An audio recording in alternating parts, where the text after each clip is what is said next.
Momotaro.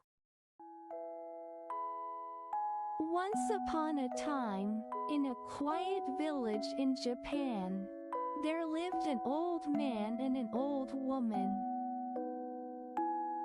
The old man went to the mountains to cut firewood. The old woman went to the river to wash clothes. One day, the old woman found a big peach in the river. It was very big. It floated slowly toward her. She took the peach home.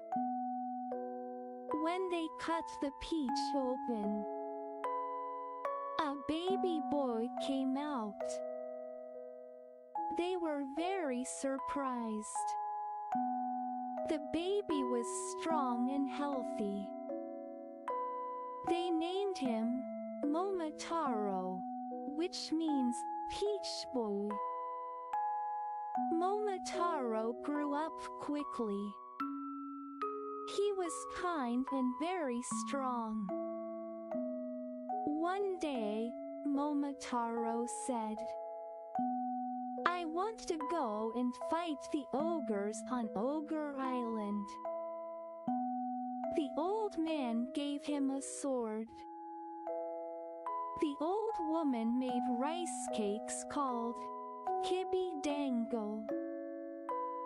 Momotaro started his journey. On the way, he met a dog. "Where are you going, Momotaro?" the dog asked. "I'm going to fight the ogres," said Momotaro. "Can I come too?" asked the dog. "If you want a rice cake, you can come," said Momotaro. The dog joined him. Then, they met a monkey. And then, a pheasant. They also joined Momotaro. Finally, they reached Ogre Island. There were many scary ogres. But Momotaro and his friends were strong. They fought together.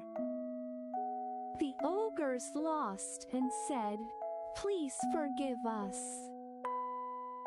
Momotaro took the ogre's treasure. He returned to the village with the dog, monkey, and pheasant. The old man and old woman were very happy. They all lived happily ever after. The end. The Tale of the Bamboo Cutter. Once upon a time, in a quiet village in Japan, there lived an old bamboo cutter and his kind wife. They were poor and had no children, but they were happy and lived a simple life.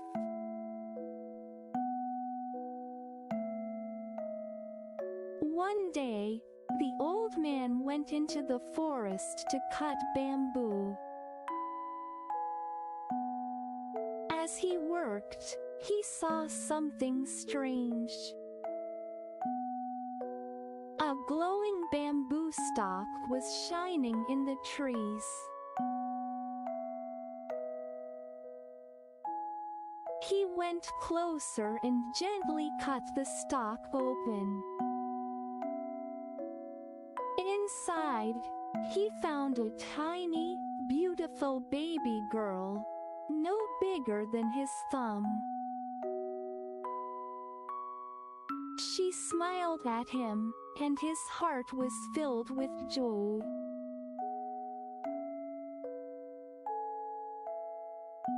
He brought her home and showed her to his wife.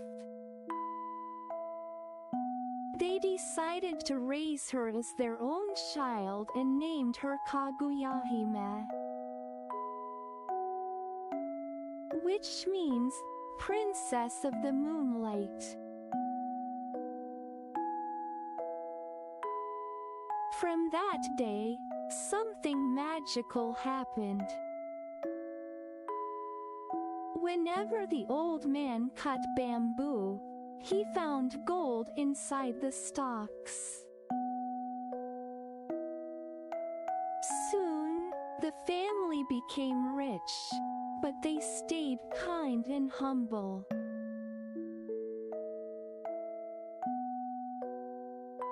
Kaguyahime grew up quickly and became the most beautiful girl anyone had ever seen. Her hair was shiny like silk, and her smile was gentle like the moon. People from near and far heard of her beauty.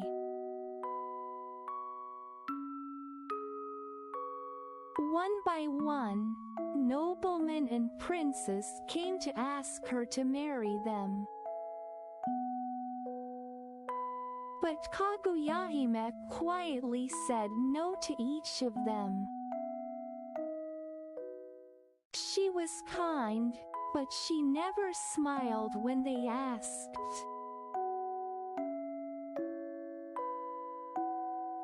Even the Emperor of Japan came to see her. He was a wise and gentle man. He wrote letters to her and wished she would live in his palace.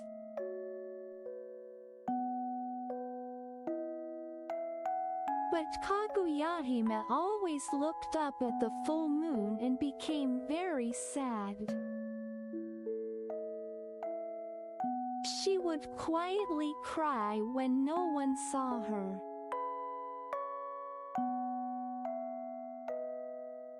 One summer night, she told her parents the truth. "I am not from this world," she said softly. "I come from the moon. My time here is almost over. On the next full moon, I must return home." Her parents were heartbroken. They loved her as their own daughter and didn't want her to leave.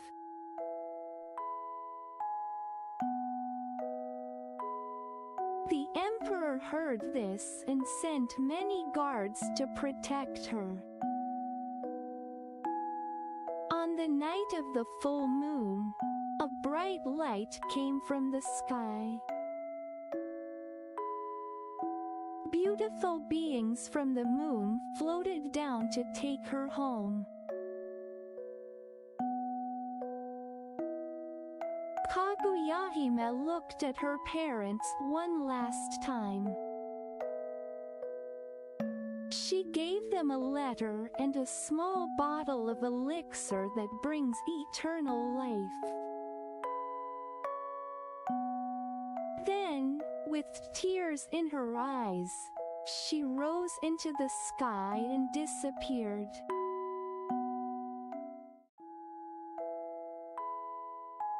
The emperor was so sad that he could not open the bottle. He asked his men to take it to the top of the highest mountain and burn it there. The smoke rose high into the sky, reaching for the moon.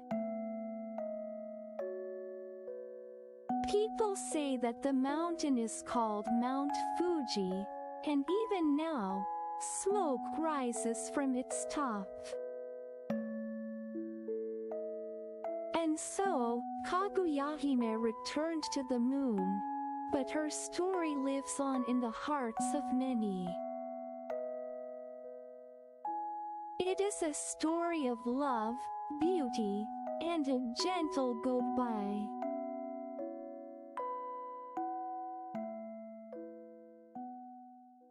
Urashima Taro Once upon a time, in a quiet village by the sea,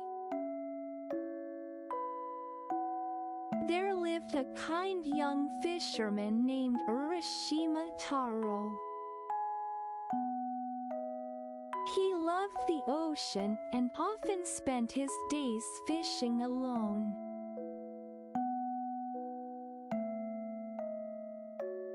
One sunny day, while walking along the beach,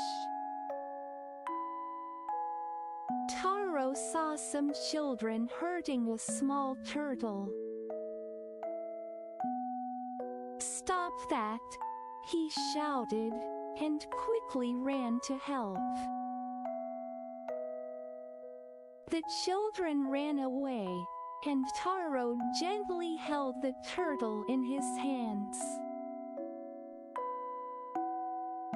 "Are you okay, little one?" he asked kindly. The turtle looked up at him, almost as if it understood.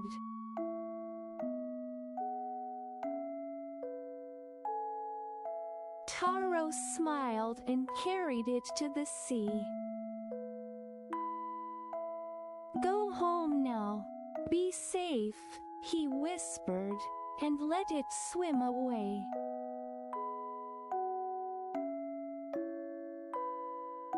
The next day, as he was fishing near the shore, the same turtle appeared again. But this time, it spoke. "Thank you, Taro. You saved my life," said the turtle. "I live in the dragon palace under the sea.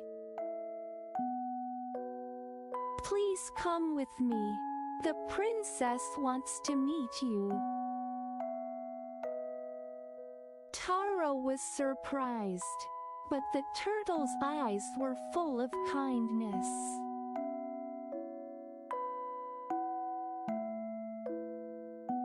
He gently climbed on its back. With a splash, they dove deep into the sea. Down, down, down they went,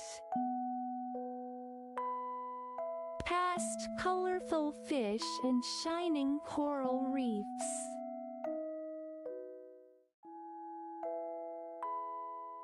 Soon, they arrived at the beautiful dragon palace. It sparkled like a dream.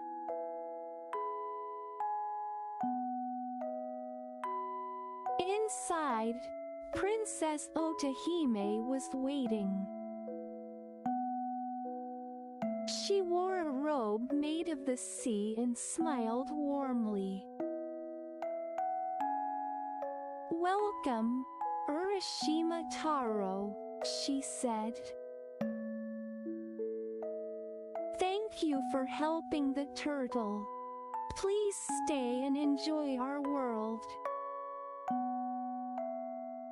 Taro was amazed. He danced with jellyfish, played with sea creatures, and ate food more delicious than anything on land. Time passed softly. Taro felt happy and peaceful.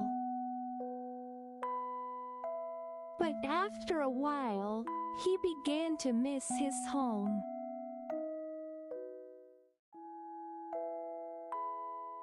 "I want to see my village again," he said to the princess. Otahime nodded sadly. "I understand," she said. "Take this box. It's called a tamatebako. It will protect you, but please, never open it.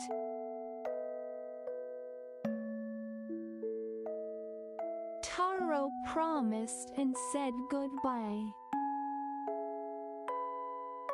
The turtle carried him back to the beach.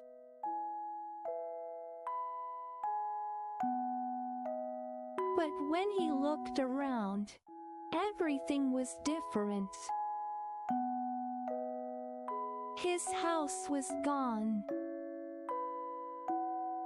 The people he knew were nowhere to be seen. He asked, but no one knew his name.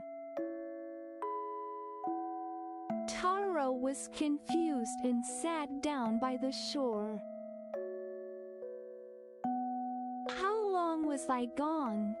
he whispered.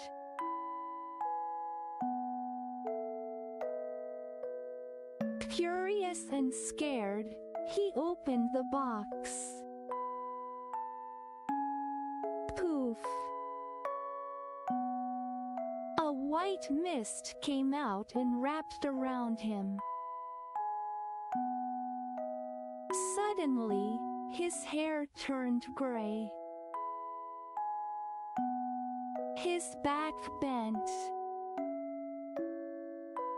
And he became an old man.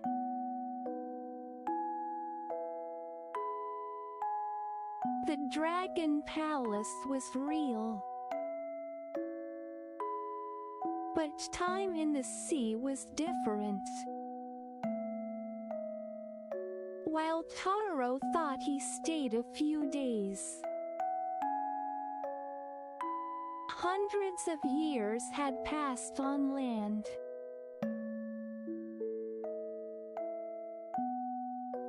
Urashima Taro looked at the sea one last time. With a gentle smile, the waves whispered his name. Softly, kindly.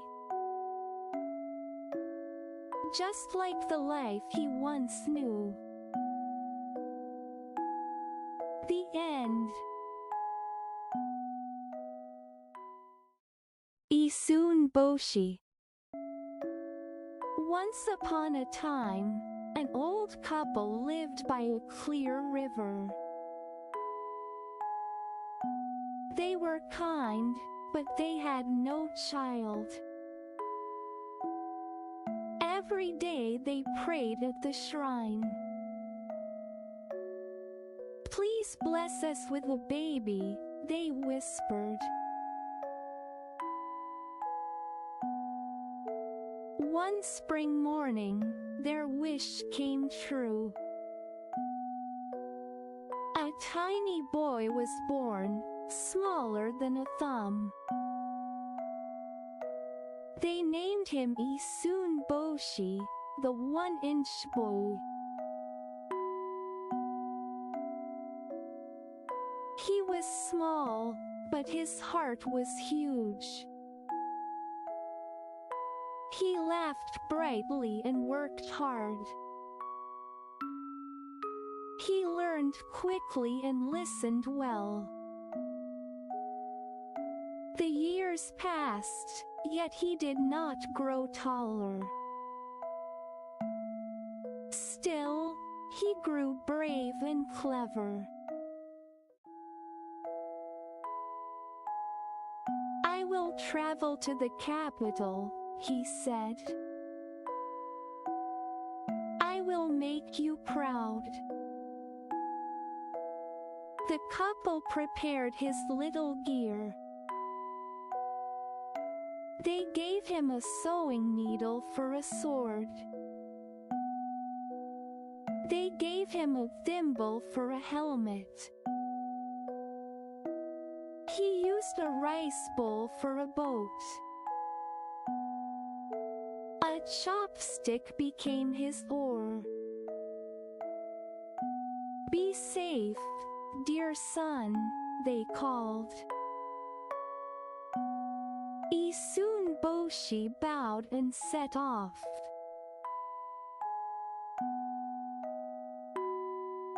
The river carried him like a silver road.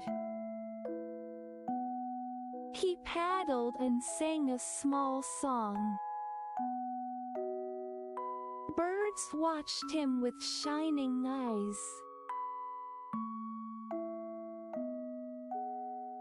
He reached the capital at sunset. The city was busy and bright. He walked to a noble lord's mansion. At the gate he called politely, "Please let me serve your house." The servants laughed, then stared. The Lord listened with a gentle smile. He saw courage in the tiny boy.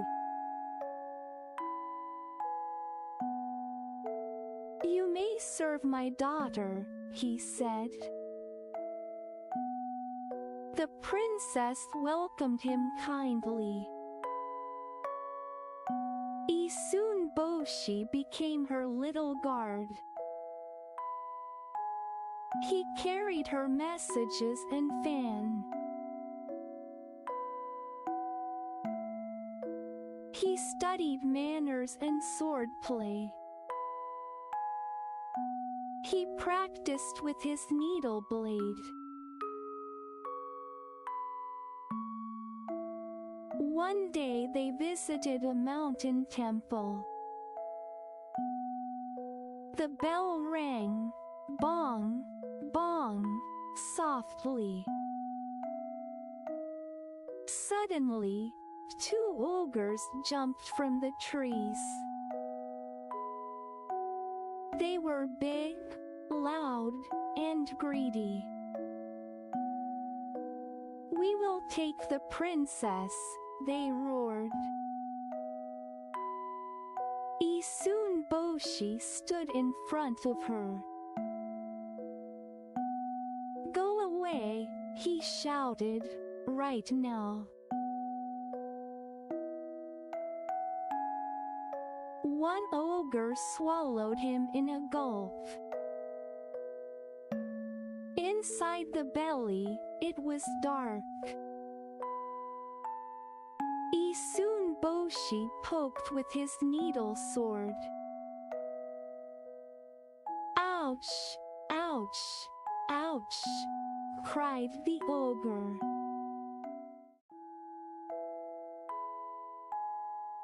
He spat Isun Boshi back out. The tiny hero charged again bravely. The ogres dropped a magic mallet. "Run!" they yelled, and they fled. The princess picked up the mallet. "It grants wishes," whispered the priest. "Wish to grow," said the princess kindly. Isun Boshi wished with all his heart. In a sparkle of light, he grew tall. He became a strong, handsome samurai. He married the princess and brought his parents to live happily in the capital. The Monkey and the Crab. Once upon a time, a little crab found a shiny rice ball by the road. A monkey came along holding a tiny persimmon seed. "Trade with me," said Monkey. "This seed will grow sweet fruit." Crab was unsure but kind, and they traded. Crab took the seed home in her shell. She planted it beside a warm stone. "Grow, grow, little seed," sang Crab. She watered it every morning. Sunshine kissed the leaves. Rain tapped the ground softly. A sprout peeked out, green and brave. The sprout stretched into a small tree. Soon the branches waved in the breeze. Tiny blossoms opened like smiles. Little green persimmons began to appear. The tree grew taller and full of fruit. But the fruit was still hard and sour. Monkey arrived and tilted his head. "Let me climb and check," he said. Crab thanked him and pointed to the tree. Monkey jumped up the trunk with a whoop. He tasted one fruit, then another, then more. "The top ones are very sweet," he called. He ate and forgot to share. "Please pick some for me," asked Crab. Monkey tossed down a hard green persimmon. The fruit thumped Crab and made her cry. Monkey laughed nervously and ran away. Crab limped home, holding her sore shell. Her friends saw her tears and gathered close. Chestnut rolled over from the hearth. Bee buzzed in from the garden. Kelp slipped in from the stream. Mortar rumbled out from the kitchen. "Tell us what happened," said Bee. Crab told the story from beginning to end. "We will help you," said Chestnut kindly. "But let us be gentle," added Mortar. They made a plan to teach Monkey fairness. That evening they tiptoed to Monkey's house. Chestnut nestled by the warm hearth. Kelp spread herself near the doorway. Bee hid above the window frame. Mortar waited beside the shelf. Soon Monkey came home humming a tune. He rubbed his belly and looked very pleased. "What a feast I had," he murmured. He reached out his hands to the fire. Pop! went chestnut with a friendly burst. Yikes! Cried Monkey and hopped backward. Swoosh! He slipped on kelp and sat down hard. Buzz buzz! Bee circled him with a warning song. Thump! Mortar rolled forward and tapped his toes. Monkey froze and listened at last. Crab stepped in and spoke very softly. Sharing matters. Your fruit hurt me. Monkey's ears drooped, and he bowed. I am sorry. Please forgive me, he said. He brought baskets of ripe persimmons to Crab. They all made mochi and sweet jam together. And the lesson tasted better than any fruit. The Old Man Who Made Trees Blossom. Once upon a time, an old man and an old woman lived in a small village. Their house was simple, and their hearts were kind. They had no children, but they had a little white dog.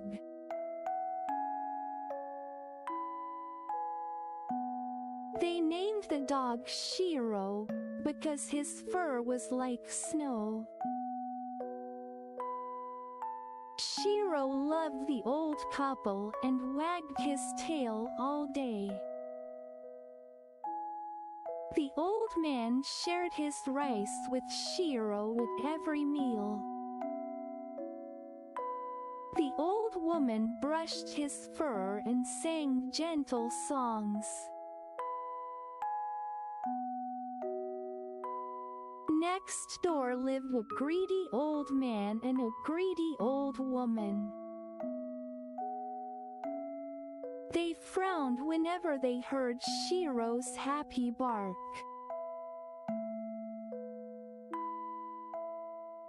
One bright morning, Shiro tugged at the old man's sleeve.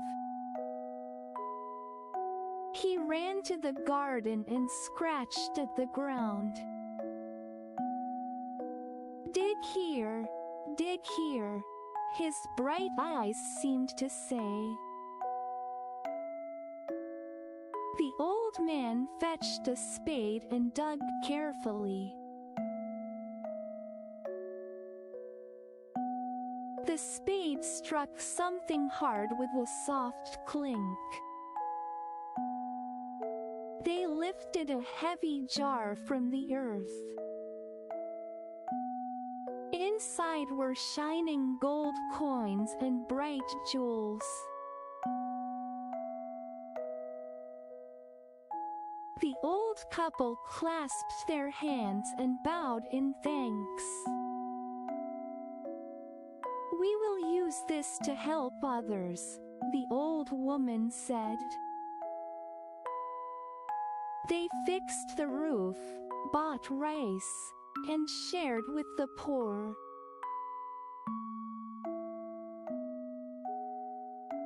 The greedy neighbors saw the gifts and grew jealous. Lend us that dog, the greedy old man demanded. Let him find treasure in our yard too. The kind old man hesitated but wished to be polite. He tied a soft cord and led Shiro next door.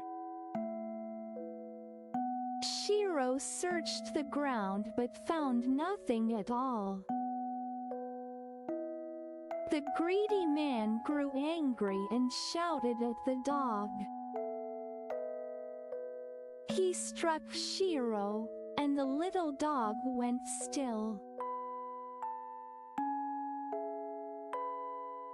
The sky seemed to darken, and the wind fell quiet. With tears, the kind old man carried Shiro home. He buried him beneath the pine tree in the garden. He built a small wooden marker and lit incense.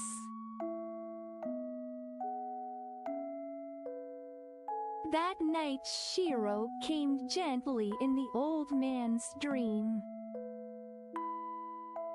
"Dear master," said Shiro, "cut the pine and make a mortar.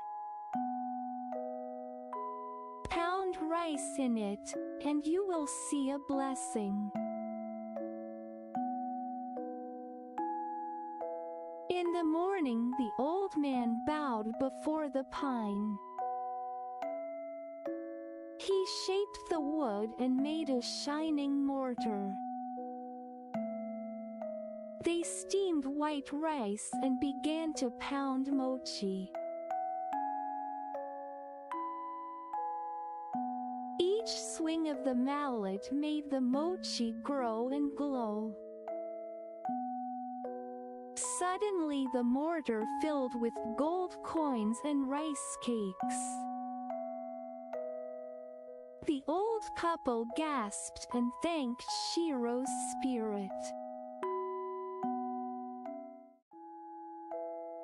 The jealous neighbors heard and rushed over again.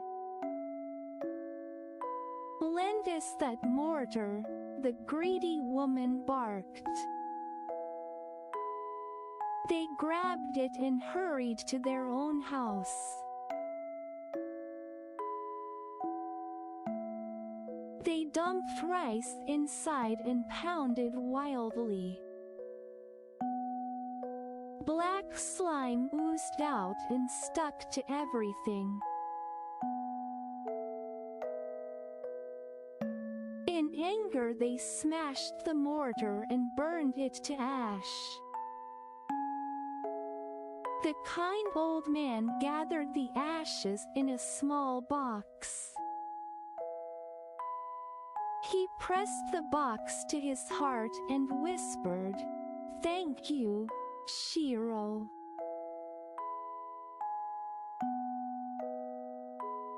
A few days later the wind rose soft and sweet. The old man scattered a pinch of ashes on a withered cherry tree. In a twinkle, pale petals burst from every branch. "Flowers bloom, flowers bloom," the people cried. The news reached the lord of the land as he traveled. He invited the old man to the roadside to demonstrate. The old man bowed, tossed the ashes, and 1,000 trees bloomed. The Lord smiled, gave him robes and rice, and said, "Well done."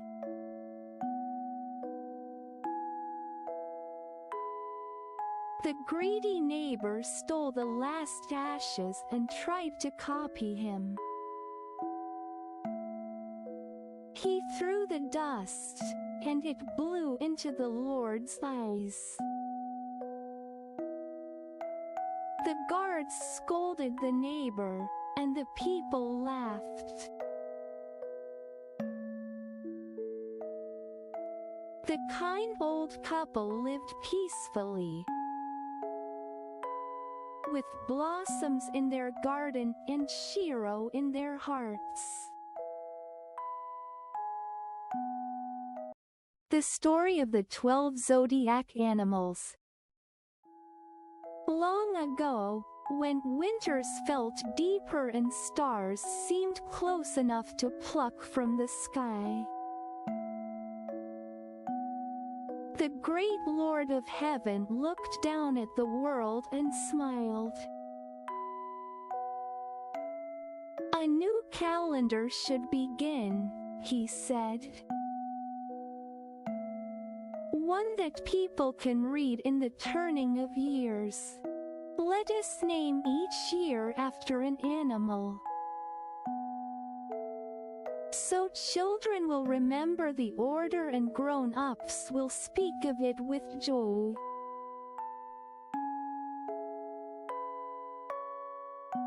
Messengers were sent to the mountains, the valleys, the villages, and the sea. The message was simple. On the first morning of the new year, come to the heavenly gate. The first 12 animals to arrive will each lend their name to a year, in the order they come. News traveled like wind. Animals pricked up their ears, fluffed their feathers, swished their tails. In one small kitchen, cat and rat warmed their paws by the fire.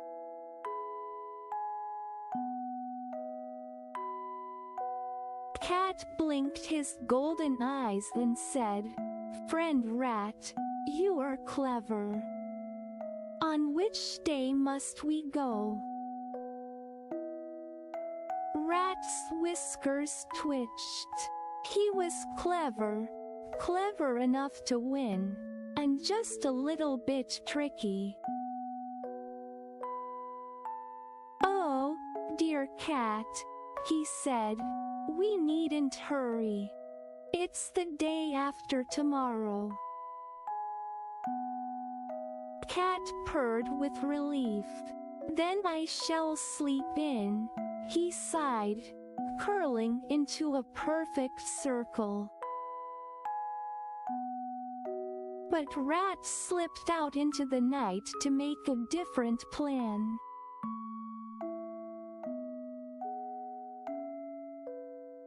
He scampered to the barn where Ox was chewing thoughtfully. "Good Ox," said Rat. "You are strong and steady, but your steps are slow. If you let me ride on your back, I will sing you a marching song to keep your pace, and together we will arrive early." Ox, who was kind and honest, nodded. "Climb up, little friend." Before dawn, while frost still silvered the ground, Ox set out, hooves beating a calm, patient rhythm.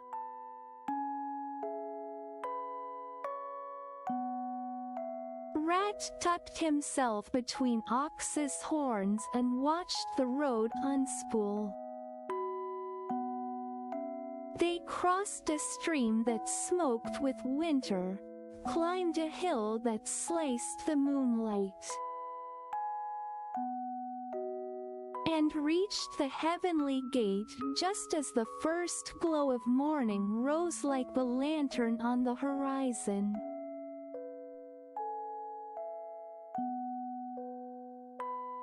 Ox bowed his head to step through, and in that very moment Rat sprang from his brow, landing lightly in front of him. First, squeaked Rat, ringing the bell that hung by the gate. Ox blinked, surprised, then chuckled. "Well done, little one. And so rat became first, and ox second. Behind them, through the tangle of pines, came tiger, breath hot as steam, stripes flashing like arrows. He had raced rivers, leapt gullies, and chased the wind itself. He reached the gate, chest heaving, and roared with pride. Third, said the keeper, and Tiger's eyes shone like embers.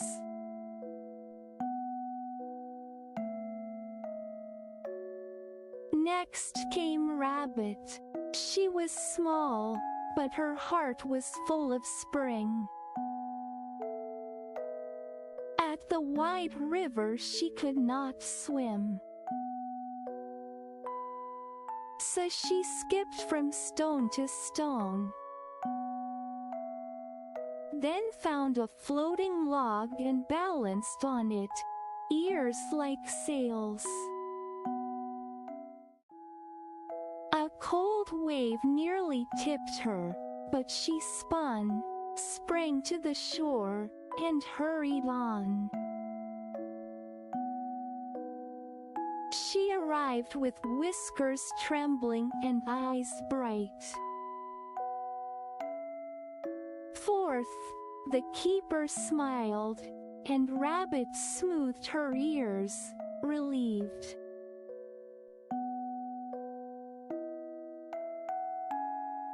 Far above, Dragon had begun before all the rest.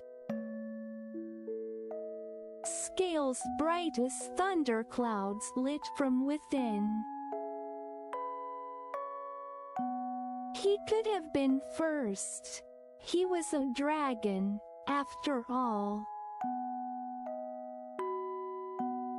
But as he flew he saw a village where smoke rose thinly from dry fields. No rain, the people cried.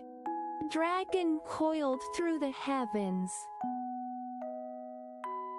drummed the clouds with his claws, and brought a sweet, heavy shower that kissed the parched earth. He saw a little rabbit shivering on a spinning log and, with a single breath, pushed the log to shore. Only then did Dragon descend to the heavenly gate. "Why so late?" asked the keeper, though he could guess. Dragon bowed. "I stopped where I was needed." "Then you are fifth," said the keeper, "and beloved."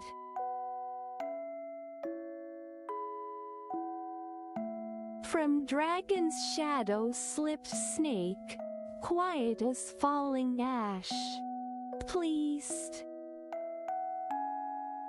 She had hidden under Horse's saddle blanket for part of the journey, warming her scales.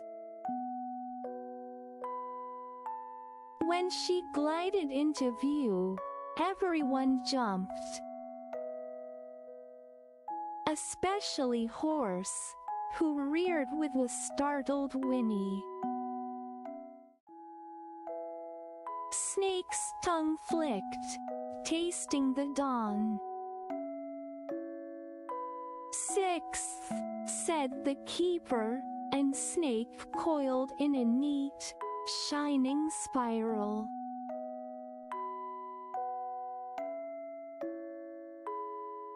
Horse recovered, tossed his mane, and thundered through the gate like a drum roll.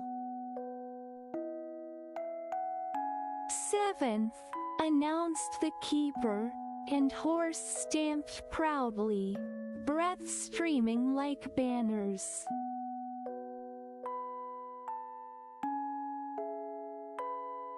Then came a lively trio from the farther forest, goat, monkey, and rooster. They had found the river deep and the current strong. "We will never cross alone," sighed Goat. "Then let's build a raft," clucked Rooster, who always woke early and liked to organize. Monkey, nimble and bright, tied reeds with vines, and Goat steadied the raft while Rooster kept time with the beat of his wings.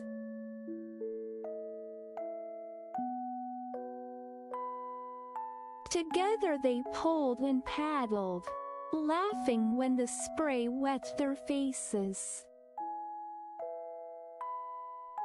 On the opposite bank, they bowed to one another.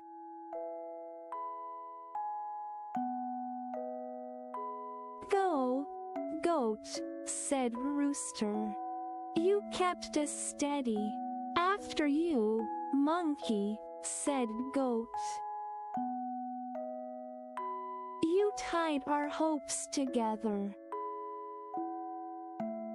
"Then I will gladly be last of the three," said Rooster, puffing his chest. They arrived in a cheerful clatter, Goat 8th, Monkey 9th, Rooster 10th.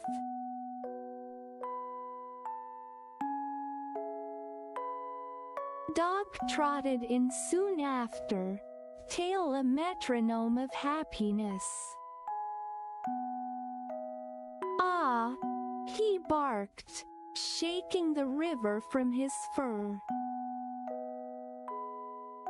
"That water was too much fun. I swam in circles." The keeper laughed. "Even a race is a game to you, faithful one. 11th it is." Dog leaned against the keeper's leg, content.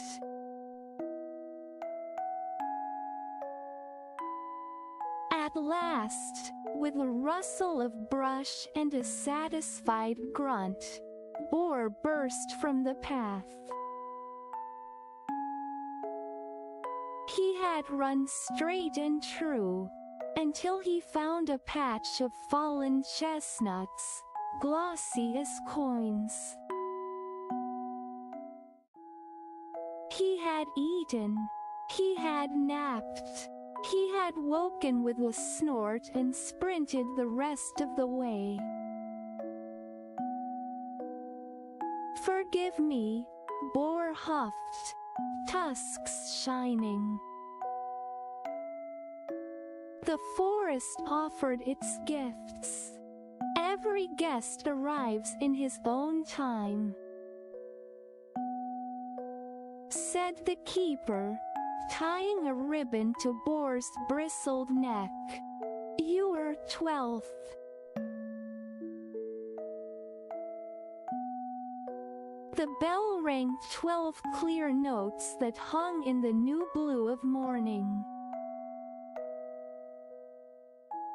The great Lord of Heaven stepped forward, robes whispering like rain.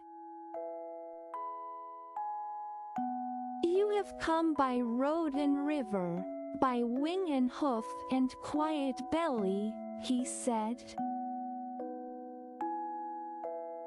"From this year forward, the years shall wear your names, in the order of your arrival." He raised his hand and pointed, naming them one by one. And each name seemed to paint a lantern in the air.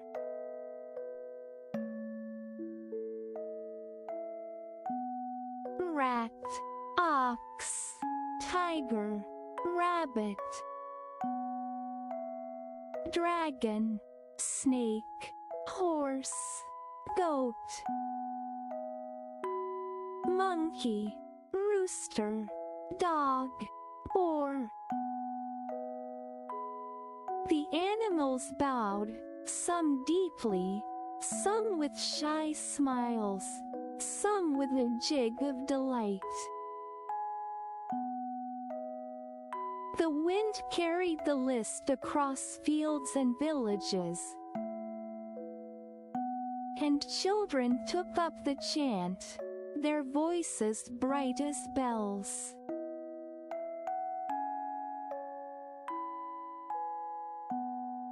Later, just a little later, Cat woke, stretched, and blinked at the peaceful light slanting through the shutters. He washed his face, purring, and strolled to the path where Rat had first told him the news. "Friend," he called, "shall we be on our way?" Only the dry grass answered. Cat hurried toward the heavenly gate, tail high, but the bell had already rung 12 times. At the gate, the keeper shook his head kindly. "I am sorry. The 12 have been chosen." Cat narrowed his eyes. "Chosen? Without me?" He thought of the fire's warmth, of Rat's whisper. "The day after tomorrow." His whiskers quivered with understanding. Rat stood nearby, polishing his tiny paws, trying not to meet Cat's gaze. Cat drew in a long, long breath and let it out in a soft hiss. From that day to this, cats have chased rats. Not always to catch them, but to remind them, "Don't trifle with the cat's nap."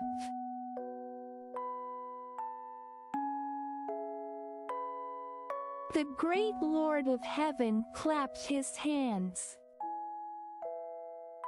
and the sky brightened as if a curtain had been drawn back.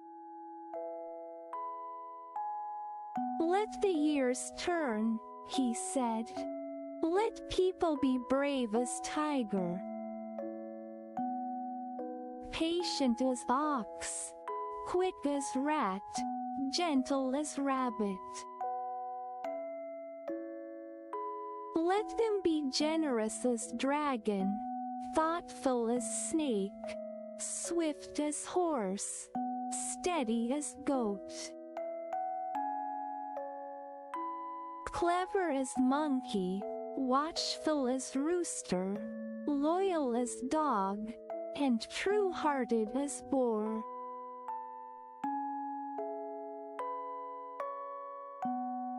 The animals returned to the world the way they had come. Tiger with a leap, horse with a ringing stride, rabbit tiptoeing over moss, monkey swinging laughter through the branches. In every village, people asked, "Whose year is it now?" And the elders would smile and answer, "Listen to the order of the race," and they would recite it like a poem, a path across time.